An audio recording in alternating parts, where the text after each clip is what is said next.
Start.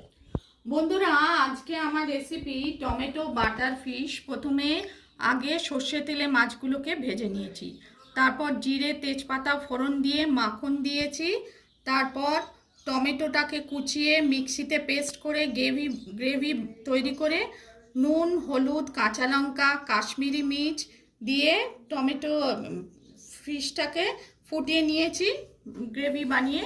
তারপর একটু শাহি গরম মশলা দিয়েছি আর একটু ফুটিয়ে নিয়ে নামানোর আগে শুধু একটু মাখন দিয়ে দিয়েছি। নামানোর আগেও মাখন দিয়েছি আর নামানোর প্রথমেও মাখন দিয়েছি। হ্যাঁ, তৈরি করলাম এইভাবে টমেটো বাটার ফিশ। আপনারা যদি পছন্দ করেন রেসিপিটিকে লাইক করবেন, চ্যানেলটিকে সাবস্ক্রাইব করার অনুরোধ রইল। আপনারা সকলে ভালো থাকবেন, ধন্যবাদ। তৈরি করলাম টমেটো বাটার ফিশ।